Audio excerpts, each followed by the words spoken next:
En 1974, mon père a lancé la campagne de René Dumont, le premier candidat écologiste à l'élection présidentielle. À l'époque, il voulait tirer la sonnette d'alarme, nous avertir déjà de l'urgence. En tout cas, moi, ils m'ont convaincu, j'en ai fait mon métier. La même année, nous sommes arrivés à Sèvres. Je suis allée à la maternelle, il y avait un oiseau qui parle et la directrice avait un singe qui a mordu le bras de ma sœur. C'était une autre époque. Puis, je suis allée à l'école Gambetta. Il y avait Gambetta fille et Gambetta garçon. Bon, c'était mixte, hein. Je ne suis pas si vieille que ça. Mais les noms étaient restés. C'était une autre époque.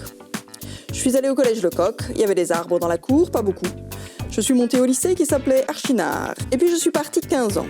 Et quand je suis revenue, la municipalité avait fermement décidé de ne rien changer.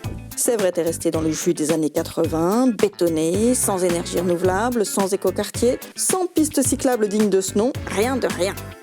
Ah si, le nouveau collège, magnifique, mais ça c'est le département. Et nous voici sur le parvis Charles de Gaulle. Et je m'adresse à vous, citoyens de Sèvres. Venez voter le 15 mars pour la transition écologique. On n'est plus à l'époque où les idées écologistes devaient verdir les idées de la droite ou les idées de la gauche. On est maintenant à une période où elles doivent être le socle de toutes les décisions. Et ça n'empêchera pas de booster l'économie, bien au contraire. Regardez la place autour de moi.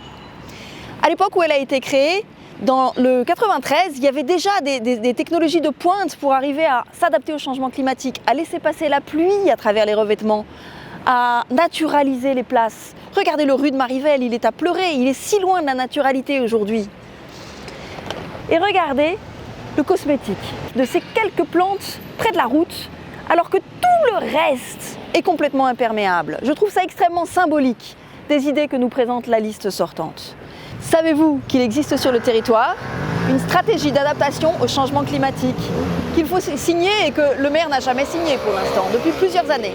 Savez-vous que la région Île-de-France a mis en place une stratégie pour la biodiversité qui déroule des projets très concrets jusqu'à 2030?